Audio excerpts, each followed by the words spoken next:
he's in charge of the SSO immersion. No. Used to be. Used to be. He used to be in charge. I'm a hired gun now. Hired gun and has cases and strategy and also strategic alliance class, both of which you shall take. Thank you, Jan. Okay.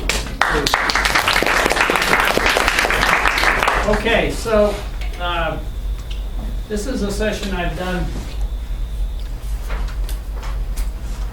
every year for this group.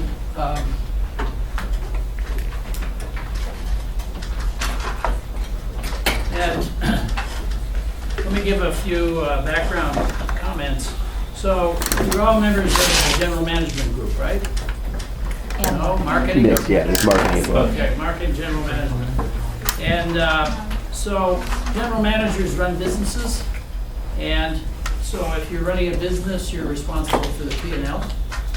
And you all took accounting and finance, and so I'm assuming that you know the basics of a P&L, what's in it, and where the various entries come from. There are three, if you're running a business, there are three financial statements that you have to understand and be really familiar with. The key one is the income statement. If you're in a large corporation, the balance sheet is controlled by the CFO's office.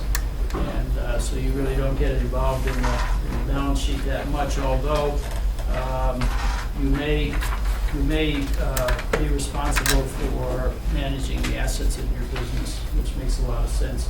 And then finally, cash flow, and again, that's handled generally in a multi-business company, that's handled by the CFO.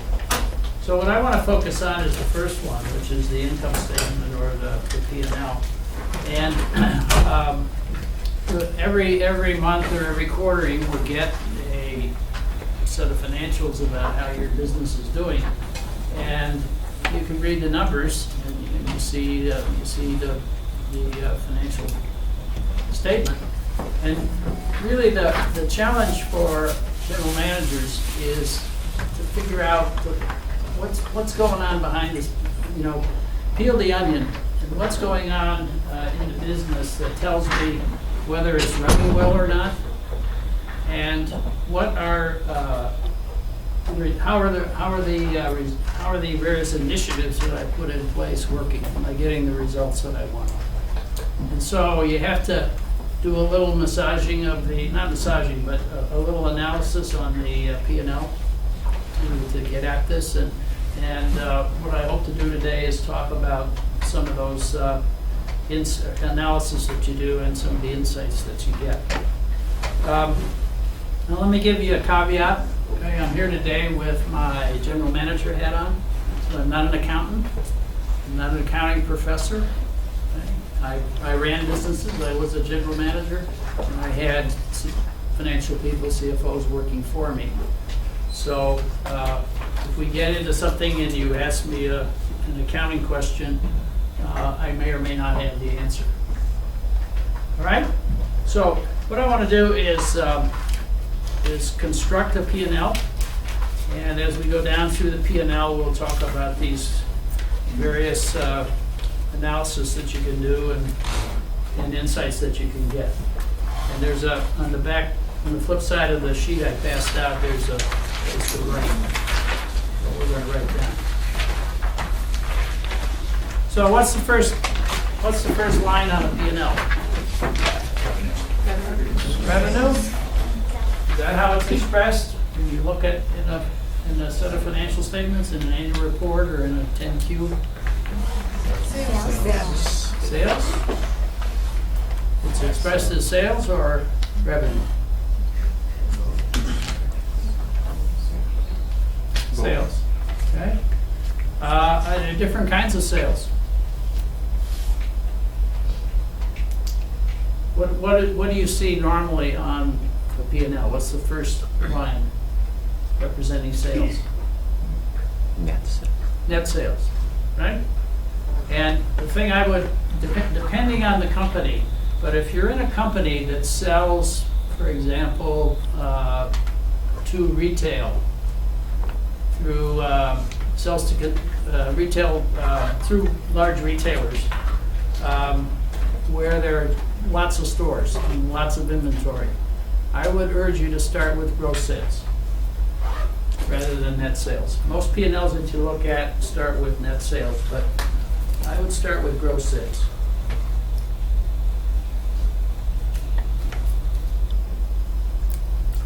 Okay. Why? Anybody know why that's important?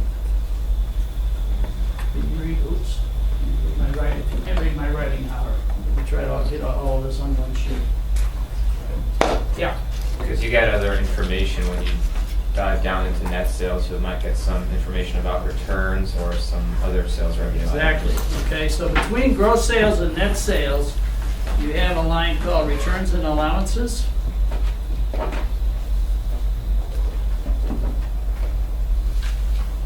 Okay, and I'm on the board of 5 companies, and one of them makes a consumer product that is sold through people like Walmart and Staples and Office Depot. Returns and allowances is the biggest expense item on the P&L. It's bigger than advertising, it's bigger than marketing, it's bigger than new product development, it's bigger than any other, it's bigger than sales. Okay? And so if you start with net sales rather than gross sales, as a general manager, you will never get curious about what's in returns and allowances. Okay, so the insights that you can get by asking questions is for returns.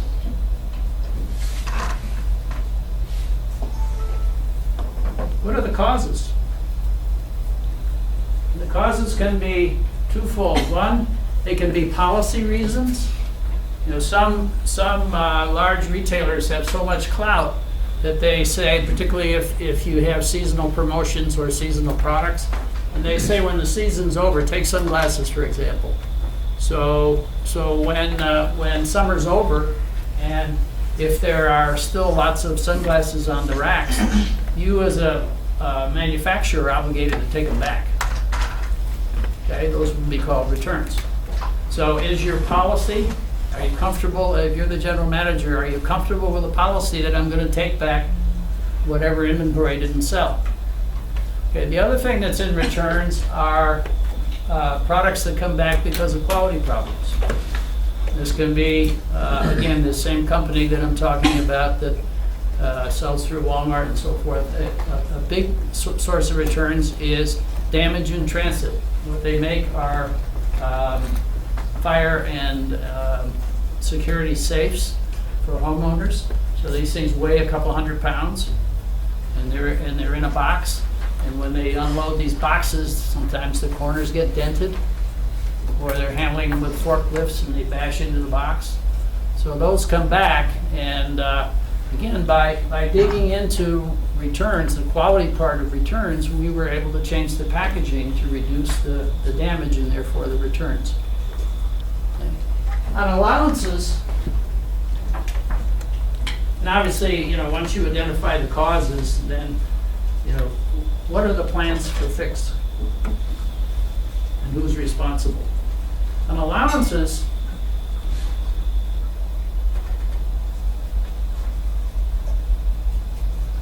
what you want to understand is what are the programs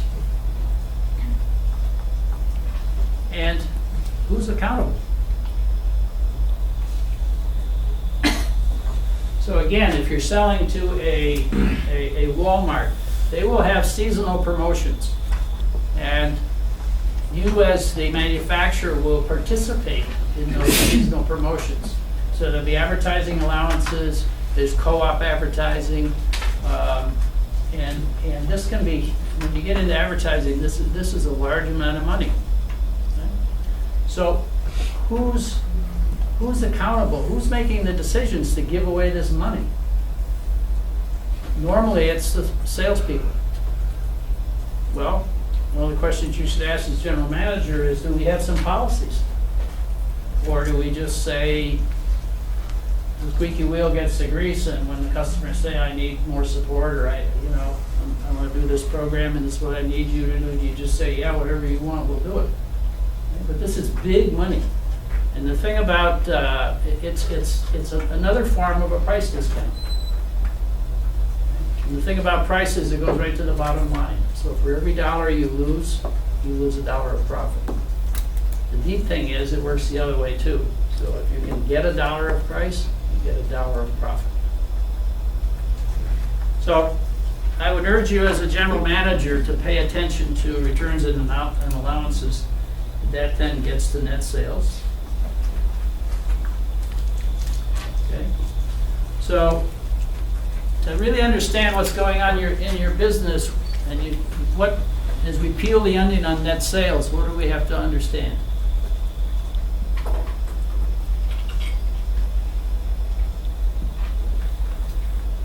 Anybody? What makes up sales? What are the elements of sales? So I guess you're getting at like transactions and price, so we want to see what's driving the increase in sales. Yeah, so revenue is, sales is price times volume, right? And so what you want to do is understand, and there's another piece of it too, which is mix. And many times in your business, you will have specific programs to shift the mix. For example, in a slow economic time, what retailers will do is they'll try to take automobiles. They'll try to get people to trade up to cars with more features. They're not going to sell more units, but if they can sell you a fancier stereo system, or if they can sell you a sunroof, or if they can sell you whatever, it's more dollars in their pocket. Okay? So that's an attempt to shift the mix, and you can put incentives in place to shift the mix. So what you want to examine is what are your programs on balancing price and volume and mix,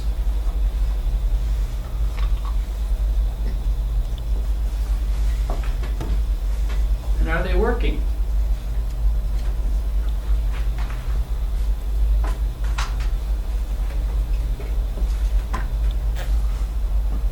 And then you obviously want to look at things like trends.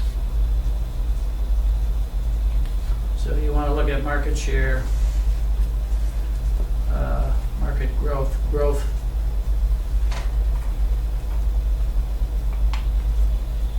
versus the market. So if you're in a rapidly growing market, just because your sales are growing doesn't mean that your business is healthy. You may be losing share. Right? So if the market is growing 15% a year and you're growing 12, everybody loves it because sales are up, profits are up, my bonus is up, my options are worth more. But am I holding my own or gaining share? And are the programs that I have in place to balance price and volume and to influence mix working the way I planned them? Okay, so you need to peel the onion on sales to understand those things. Okay, now what's next? What's next? Cost of goods sold. Okay. So how much does it cost to generate these sales? So we subtract cost of goods sold. Right? And what are the elements of cost of goods sold?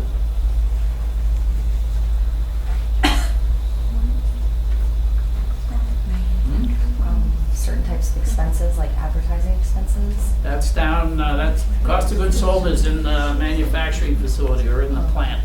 Okay? Or in a service business, it would be in the creating the product. Selling and advertising would be down in the next category. Raw materials. Yep. Okay, so we've got direct materials. What else? Direct labor, Direct labor.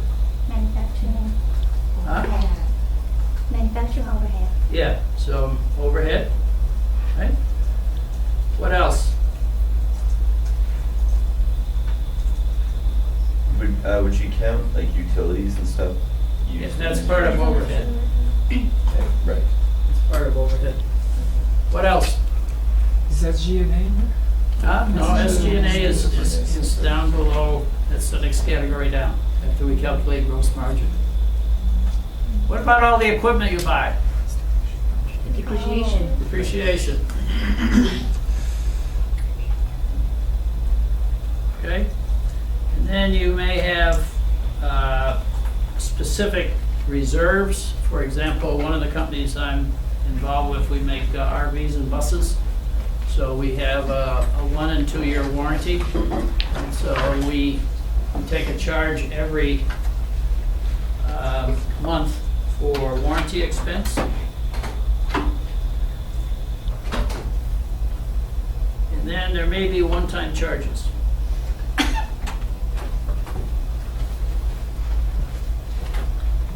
Okay?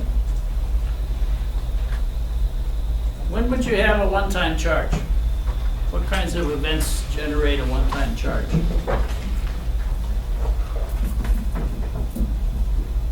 Maybe you launch a new product and you need to buy specific equipment for that.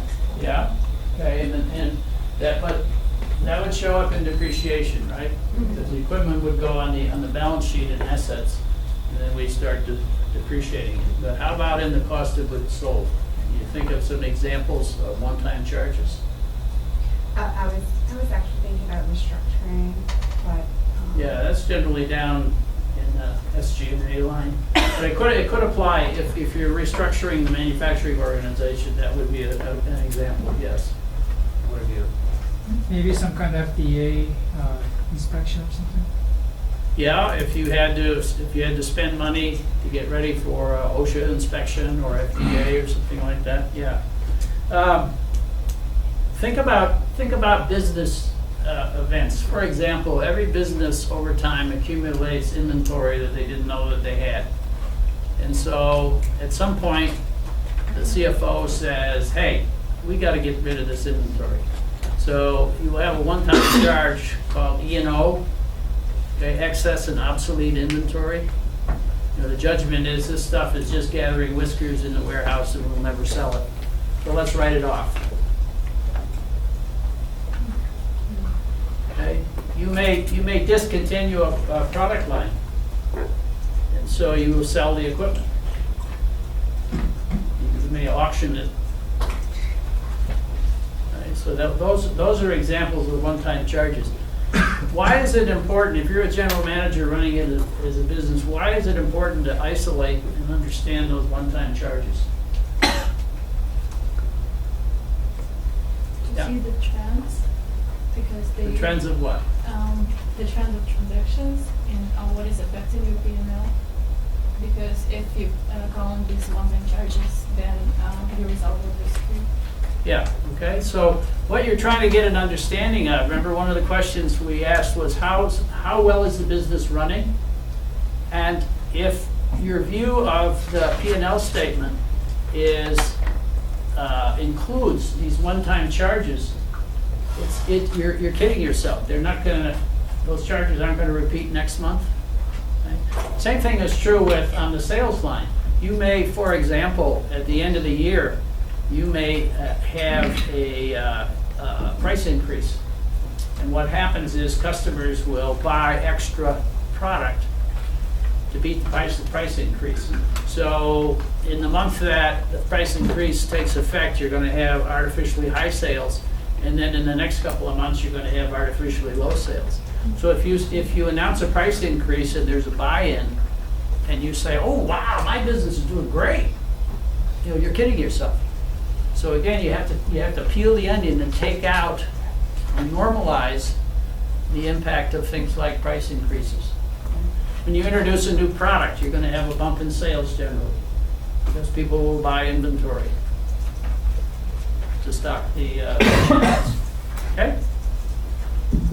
So what you want to do on these things is isolate one-timers, okay? And you want to, second thing you want to do is if you're in a a business that has multiple plants, for example, this company I'm on the board of, they make RVs. So we've got like 12 plants that make RVs. And the assembly process is very similar. And so we are able to compare efficiencies across units and see if the unit, some units are better at utilizing labor, some units have lower scrap, etc. And then what you hope to do is identify best practices and transfer those to the units that aren't performing very well. So do comparisons across units.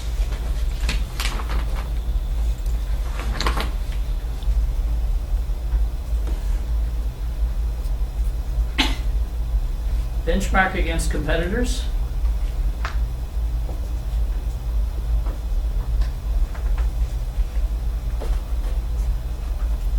And the other thing you want to do is you are going during a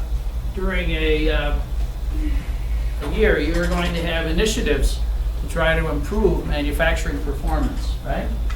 So you want to lower your scrap and materials. You want to be more efficient with your labor. Have higher utilization, so your overhead is spread over higher volumes, etc. And so you're going to have specific programs like lean manufacturing. Is everybody's got some form of lean, so you can judge the impact of improvements.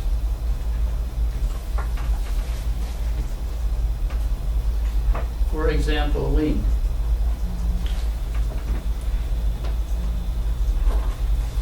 Okay? Now, are you familiar with the terms cost center versus profit center? You are? Okay. So, Jing, you said yes. Help us.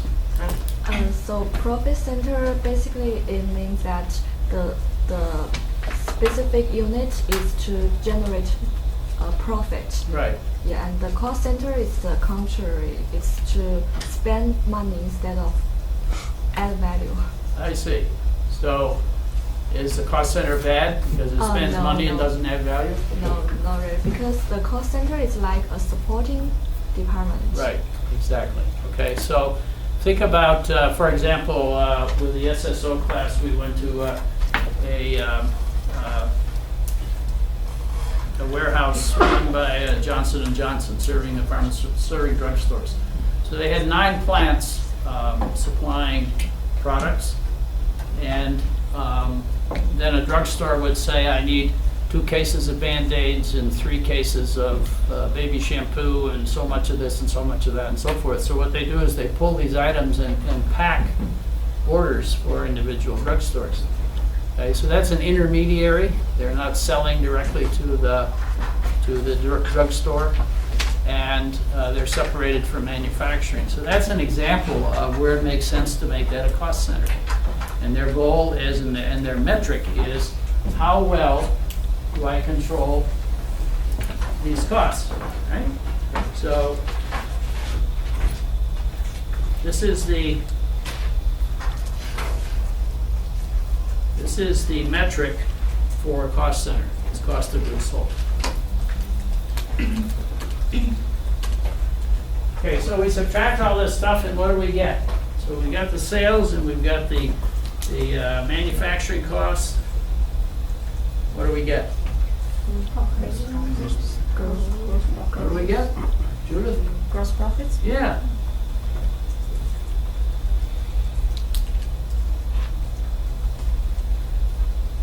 Okay.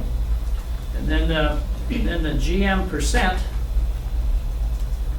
is gross profit divided by sales. Right? And companies will compare units, one unit against another on gross margin percent, or analysts will compare one company versus another in the same industry on gross margin percent. So it's how effective am I at the manufacturing level of generating $1 of profit for every dollar, or X dollars of profit for every dollar of sales. Okay? All right, what comes next? Yeah, so do you guys, when you do gross profit, did anyone ever do gross profit divided by gross sales, or is it always net sales? It's usually net sales. Yeah. Yeah. Because most, as I said earlier, you see most financial statements, they start with net sales. Yeah. And in some businesses, if you're not dealing with big retailers, for example, so you're selling industrial, you're selling pumps. Mhm. Okay, you're selling directly to the customer. So returns and allowances wouldn't be, you're not having big joint promotions with Walmart. Right. Okay, so that returns and allowances varies depending on the nature of your business. Mhm. But I just mention it because people don't talk about it many times. And on this one board I'm on, it's up at Century, I started asking questions about it. Well, who's responsible for it? Well, the sales guys, you know. What are the checks and balances? Because as I said, it was the largest single expense on the whole P&L. Okay, so gross profit. Now what do we subtract? SG&A. SG&A. What does SG&A stand for? Sales, general, and administrative, right? Okay, what are the elements of SG&A?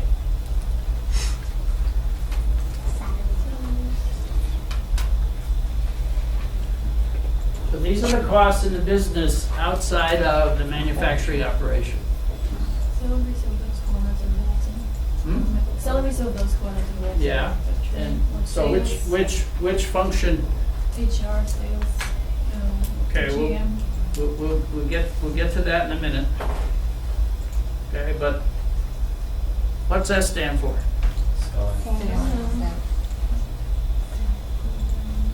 Okay, and what is the companion function with sales?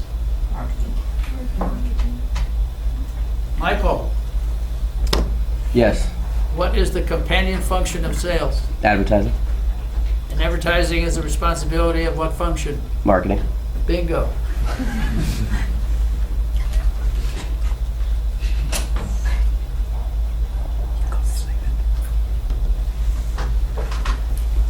And a big part of marketing in many businesses, particularly ones that are dealing with the consumer, is advertising and sales promotion. Okay, and so some of the insights that you want to get over here when you look at sales would be sales per employee, and profit. That symbol is profit per employee. Okay, so the pie sign is a symbol for profit. And you will see when the analysts look at companies in an industry, they will look at these metrics. And so you as a general manager want to be sure, A, you're competitive, otherwise your costs are going to be higher than your competitors, and B, that if you're investing in improving the effectiveness of your sales force, you want to see it in sales per employee and profit per employee. Right?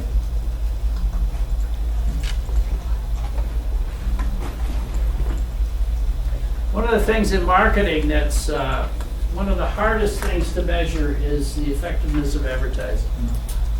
So, the extreme example is the Super Bowl. And I think this year, 30 seconds on the Super Bowl was what, $3 million or $3.5 million or something like that.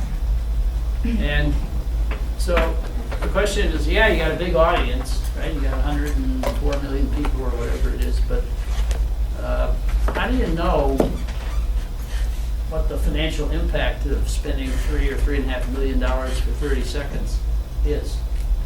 Very hard.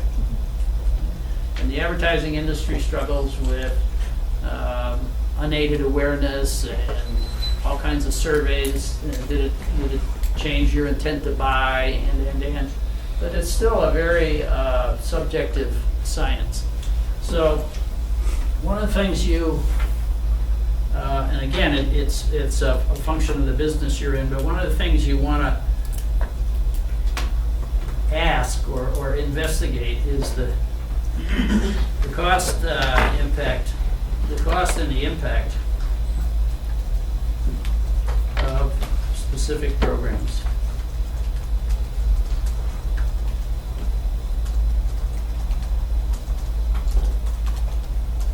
Because for some companies, particularly if you take like, for example, the fashion industry or the cosmetics industry, they spend a fortune on advertising to create this brand image. You know, if you wear my stuff or you dab this stuff on you, you will be like a movie star. Right?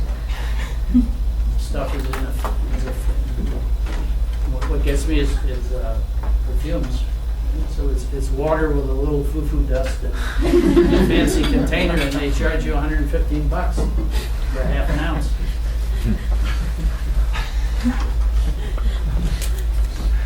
Okay.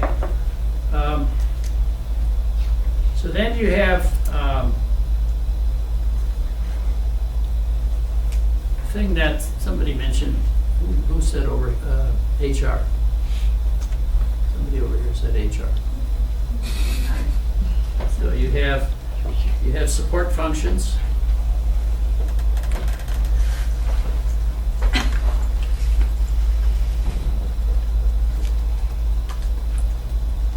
For example, HR, finance.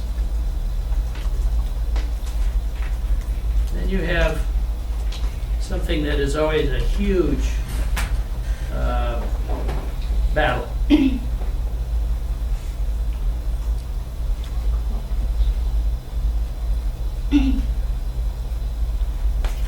Okay, so every company has a CEO, and the CEO has a jet, and they have a legal staff and a tax staff and public relations staff and more staff and more staff. And if you're in a business unit like I was, you look up and you feel like you're rowing a canoe with a skyscraper sitting on top of it, right?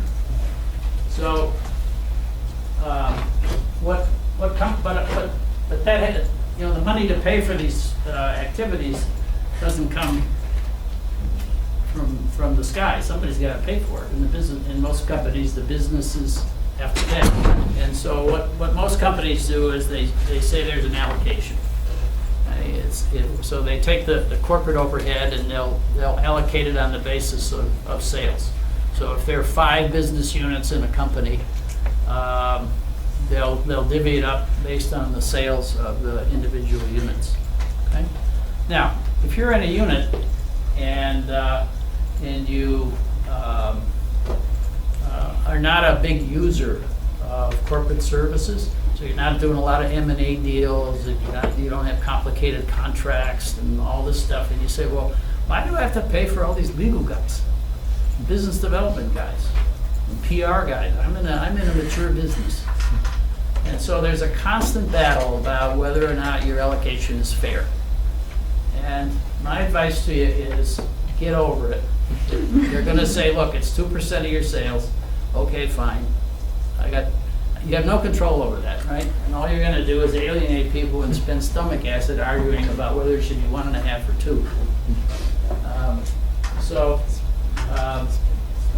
But you need to understand the basis, particularly for your planning, basis of the allocation.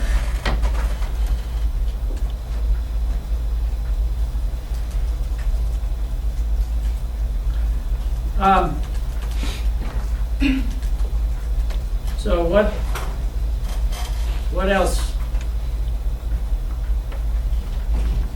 It's in the support functions, but it's gotten to be a huge cost, which is IT. And you're going to have some corporate IT, but every business has its own IT infrastructure. So that's in there. And then, what's the other big one?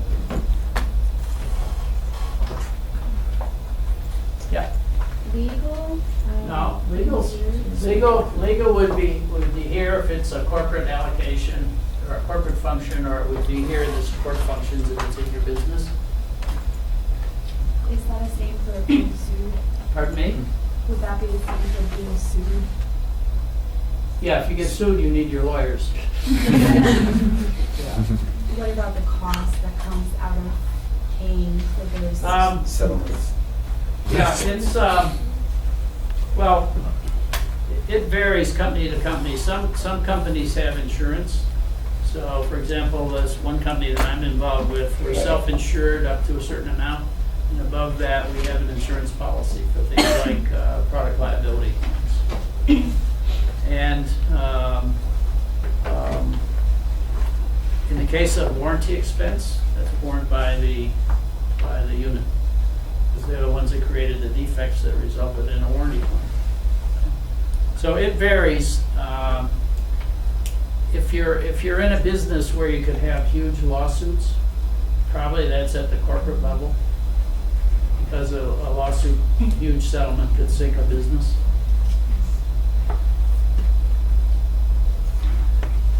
Okay, the other big one is R&D. Okay, and here what you want to understand is what does my new products portfolio look like? So you want to know the timeline, the cost, and most importantly, the business cases. One of the things that I've observed when I was running the business and now that I'm on the board of these companies is that business cases are generally weak. Does everybody know what a business case is? Well, if you don't, let me explain it. So the way new products works, most companies have a process. It's called the stage gate process. The one we had in Corning had 5 steps. So the first step is that somebody comes up with an idea. And the next step is that the technical folks can actually demonstrate. They can put a prototype or a sample on the table, and they can take this idea and make a functional product. And then the third step was development. So you prove that you can make these products repeatedly. You start looking at the manufacturing cost.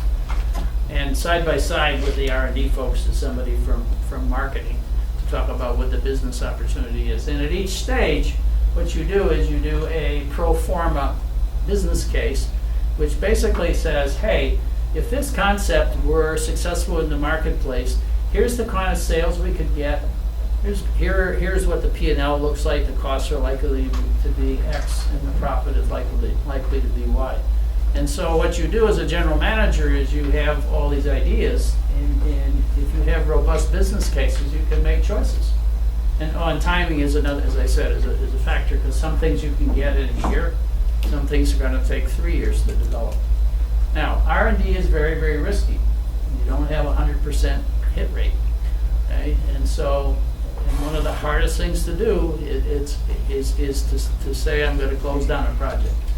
It's like when you're at the poker table, and you've already got 4 chips in, and you want to say, well, that's a sunk cost, right? So do I want to put in 1 more chip to get 1 more card? I might get lucky. So that's the emotional pull that business teams have with new products. But R&D is, in most businesses, is a significant expense, and you want to be sure as general manager that you not only just look at what the charge is this month or this quarter, but you're in touch with what's my portfolio look like, and am I happy, and what are the odds? And generally, you can estimate the odds of projects in a very rough way. So you can say this one is high risk, but if it pays off, man, it's going to be a blockbuster. And there are a couple of singles, if you will, to use a baseball analogy, which have a higher probability but aren't going to have the biggest impact. So you want to be sure you have a balanced portfolio that you're comfortable with. You want to be sure you understand how much it's going to cost. And as I said, this is a weakness for a lot of businesses. And So if you're the general manager, insist on it, and insist that you personally review them. Otherwise, what you get is hopes and dreams, but there's no substance behind what you're spending your money on. Okay, so we subtract that, and what do we get? Operating. Yeah, so this is operating profit.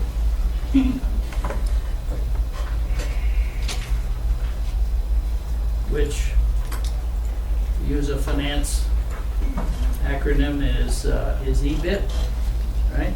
And then operating margin percent is equal to operating profit divided by sales. Again, that's a metric that analysts will use when they compare how successful a business is, and they'll compare company to company, is what's your operating margin percent. And we talked about cost centers being measured on cost of goods sold. So profit centers are measured on operating profit. And my experience and my advice is, if you have a choice, always try to measure on operating profit. And the argument against it is, if you're in manufacturing, you say, well, geez, I don't control sales, I don't control marketing, I don't control anything except the manufacturing operation. Why is it fair that I get measured on profit? What a profit center does is it brings everybody together on the same team. It fosters communication, it fosters understanding of the complexities of the functions you don't control. And it fosters an outward view of what's going on in the marketplace, what's going on with competitors, what's going on with customers, how are we doing, what's our share, etc. If you have a cost center, the focus tends to be inside. So I have four walls, I have certain operations, they cost so much, how can I beat my cost targets? And if sales stubs their toe, that's not my problem. If our marketing program doesn't work, that's not my problem. I just get measured on what I control, which is cost. So there are pluses and minuses for the two systems. But I really like this because it brings everybody in the business, and these are the things that the business controls, right? So if you're the general manager, that's what you control, and people in the various functions like sales and marketing and production control those other elements. Okay, so we're not done yet. What do we add now? Tax and interest.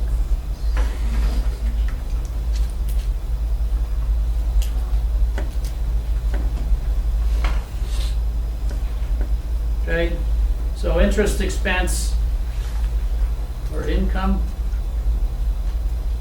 So if we have cash and we have it invested, today you're in 10 basis points, right? So on the interest income line, you report $2.97. But to the extent that you have investments, or if you have debt, interest expense is down here. Then there's another category, which is other income.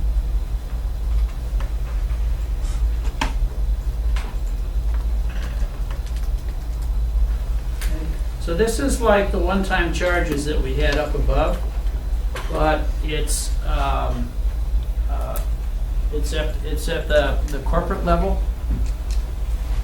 Anybody think of an example? What about brand fee?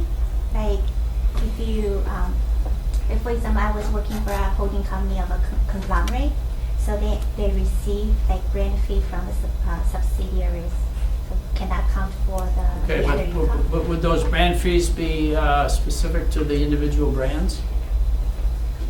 Yes, to Okay. the group brand. Well, then what I would do, well, to the extent that there is a general manager for that brand, let's say a brand of, I don't know what, soap, okay? Then I would say say those brand fees ought to be attributed to that business. And that's for the whole company, like Oh, if you're using the name of GE or. oh, you- yeah, okay, so that would be down here. Okay, so that would be an expense, right? You're licensing the brand name. Yeah. Yeah, yeah. Okay, the biggest thing I see down here are when companies buy or sell investments. So they have excess cash, and they've got some of it in cash and some of it in marketable securities, and they will buy and sell. And so the gains on that would show up here in other income. If they lose money, it would be other expense. And then finally,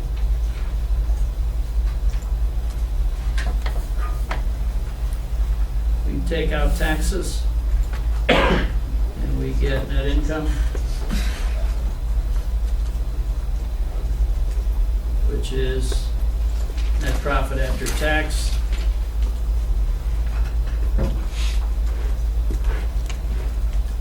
And this is called the bottom line, or the, we subtracted everything, and that's how much profit we have. Now, why are these things below the line, below operating profit? I assume because it's not necessary, they're not necessary elements in order to continue to operate as a company? No, they are. I didn't ask the question properly. So what we have in this session is we have our general manager hat on. So we're running a business in a company. The company has several businesses or several divisions, okay? So if you're the general manager of the XYZ division, what I said is this is your main metric, right? Operating profit. And my question is, yeah, but there's some other income and expense, and why is that down below a business P&L? Gee? I think maybe because those factors are uncontrollable. Yeah, well, they're controlled, but they're controlled by the CFO, Yeah. okay, and the CEO, right? And the treasurer, for example. So, for example, the capital structure, how much debt we take on, which impacts interest expense. That's not a decision that a general manager would make. Somebody at the corporate level would make that, the CFO. Right? Buying and selling marketable securities, the CFO and the treasurer would make that decision. Right? So they're not uncontrollable, but they're not the responsibility of the general manager running the business. So we account for them below the line, below operating profit. Okay? Yeah. Yes. I had a question with the weak business cases. One of the things I struggled with sometimes was trying to figure out if you have some new product, it's easy to figure out what the gross margin projections are, but it's really hard to understand. Well, actually, even that, I don't know, because you're not really sure like how to accurately forecast what kind of overhead should you assign to it, support, you know what I mean? Like, how do you coach these teams or these companies you advise on how to build solid business cases? Well, the first couple of points. One is I mentioned the stage gate cycle, which goes from having an idea to commercialization. Mm-hmm. So at each stage, the business case gets more robust. It's impossible when R&D puts one prototype on a table to have any clue about the costs, about the market acceptance until you show it to customers, until you test it, and. So what you do is in each stage you refine the business case. That's number one. Number two is, as you pointed out, there's always a huge amount of uncertainty. I mean, who the heck knows 3 years from now whether this product's going to be a success or not? So the way companies handle that is with scenarios. And in Corning, what we used to do is 3 scenarios. So there was the most likely, and we said you need to be 70% confident that that scenario can happen.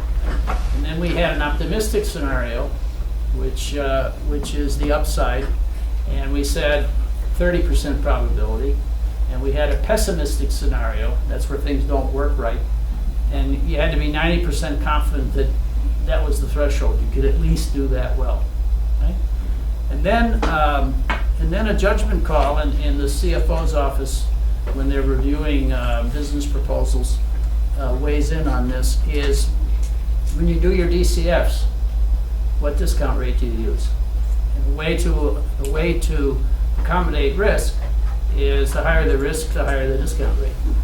Okay, so what that does is as you bring that in projected income stream forward, it's worth less and your expenses are down. So a combination of those things helps you refine it. But at the end of the day, I mean, that's why general managers get paid big bucks, because they have to take bets on new products, right? Right. Okay, a couple of more things. Yeah, David. I'll say real quick. Yeah. In the overhead allocations, and especially in the corporate Yeah. overhead allocation, is there anything in there that we need to be concerned about when looking Yeah, at too much of it. Okay, there's always too much. Why can't the CEO fly economy like we do? Why does he need a Falcon 5? It's a G6 these days. G6, whatever. Why does he need one? That's not fair. I'm jammed in US Air. But as long as it's kept consistent, I guess, is a relatively decent indicator. No, my point is that if you're running a business, just whatever it is, take it. Don't fight it, because you'll never win. You're up against the top people in the company. Okay? Now, if the allocation scheme is based on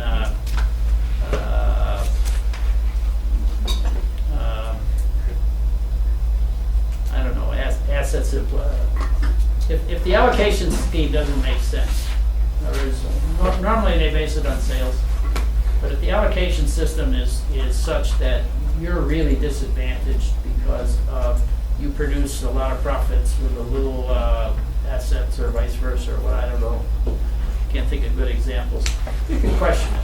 Okay? But my advice is, and my experience has been, you're not gonna win this battle. So, you gotta march into the CEO and say, I don't think you need 2 planes. I think you need 1. But you're killing my business allocation. That's not career enhancing. But the two might change if you get to the CEO position. Yeah, then I need 3, Yeah. right, in case one breaks down. Thanks, Jen. Yeah. Okay, so this net income number is the R in, when you see our return on sales, return on assets, return on investment, return on equity. Okay, so that's the R that's used in all those metrics that analysts use to measure how well a business is doing.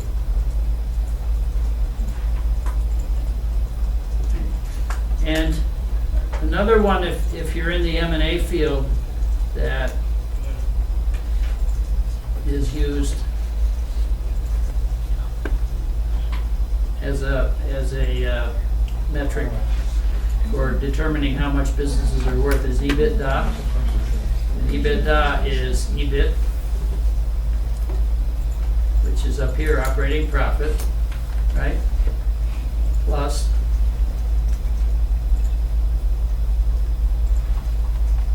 or it's actually minus, it's minus depreciation, which was up here, and amortization, which is another word for depreciation, right? Adding, Huh? you're adding it back in. No, I'm sorry, yeah, you're adding it back in, yeah. And this is,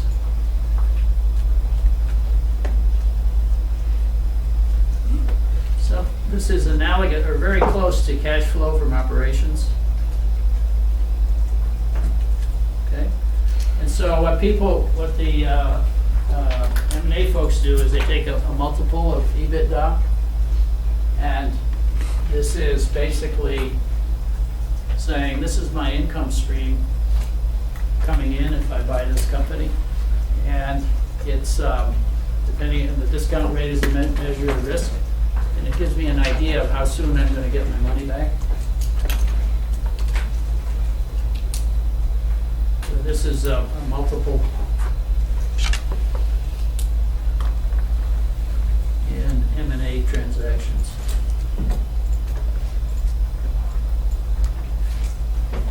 Okay? Now, let me, we're coming to the end here. Let me mention a couple of things that you need to be aware of. One is, if you look at this P&L and you're a general manager, and the company is struggling with profitability, where do a lot of companies turn to improve profitability? What do you do? Huh? How do you improve profitability? Particularly in a downturn, like we've been in the last couple of years. Yeah, Melissa. You cut costs. Out where? Labor. Cut labor? I don't have, it depends on whether I'm unionized or not, but I don't have, if my volume goes down, yes, I could cut labor, okay? But I'm thinking on the, think of the other expenses, yeah. Cut some from SG&A, Yeah, where? like advertising? Yeah, that's a huge one, okay? So, because it's big bucks, okay? And so what a lot of companies do is they'll cut advertising, and because it's so hard to measure the effectiveness of advertising, nobody can stand up and defend it objectively, okay? That's one. Where else? I just have a question. If you're in downtown kind of time, how you deal with research and development? Okay, what do you do? Is that another area where you can get a quick hit? No? Otherwise, you just net your expenses being sunk, right? You what? You just net the past expenses being sunk. So- Yeah, but I'm talking about, our business is under pressure. We've got to improve profitability. What can I do quickly to improve my bottom line? One is I can cut advertising. Okay? What else? Being more cautious with the amount of materials and inventory that you order to ensure that you don't have any of that going to one-time charges if you need to get rid of anything. Yeah, but, yeah, I can do that. I can do that. I also reduce R&D. R&D, yeah, right. Okay, and the argument is, hey, you're jeopardizing our future. And the counter argument is, yeah, but the future is 5 years from now. I'm going to spend for 5 years, and okay, I'm taking a little bit of risk, but guess what? I can save some money immediately. So I'll get rid of some scientists. I'll cancel some projects, and hope for the best. That's like advertising, right?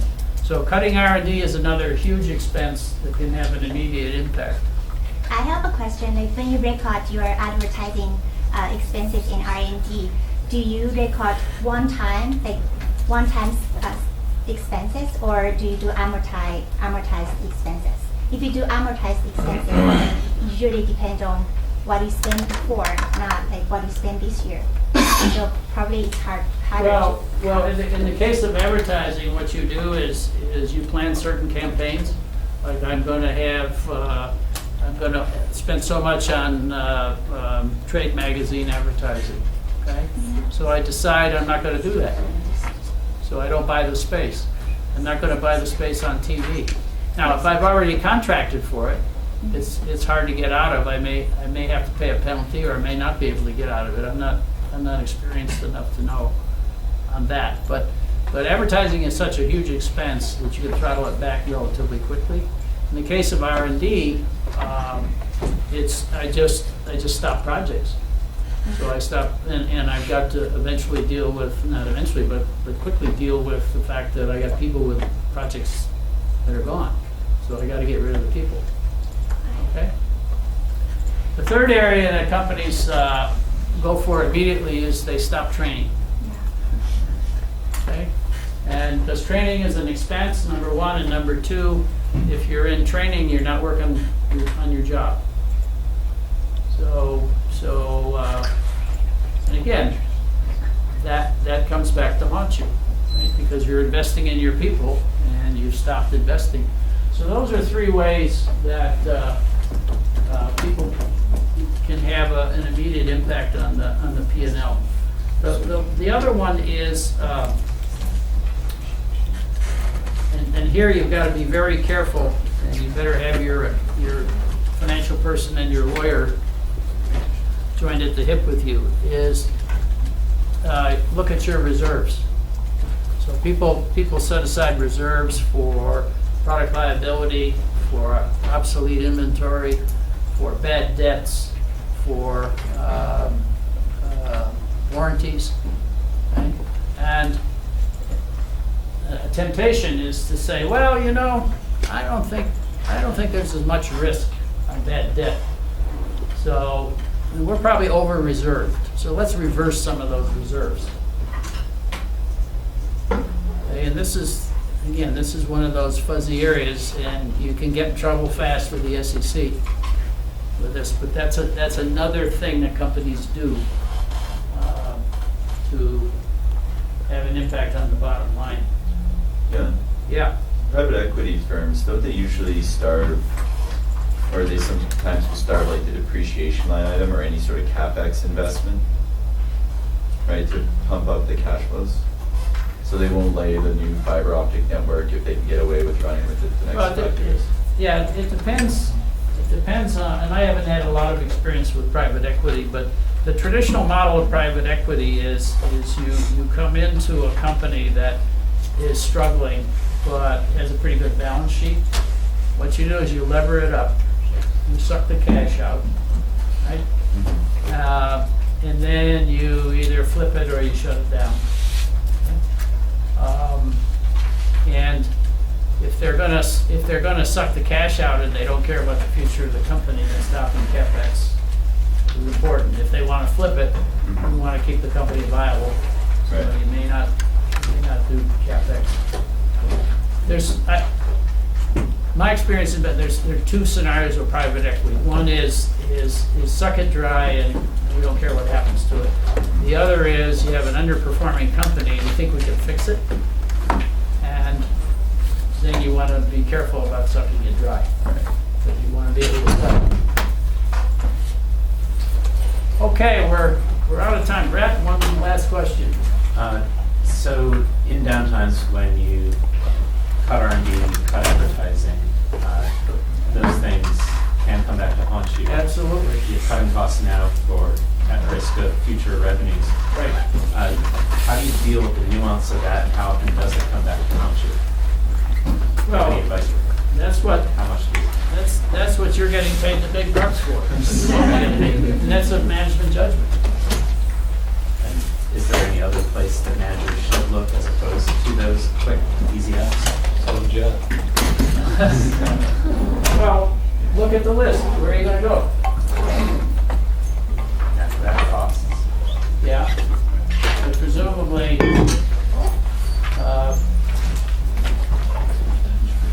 you're going to have to adjust the volume. Yeah. If the business is in a downturn, you're going to have to adjust the volume. But if you think there's an opportunity to buy smarter or to do more lean manufacturing, so therefore you can be more efficient, go for it. But generally, the dollars there are in smaller pieces. Okay, and so R&D, why should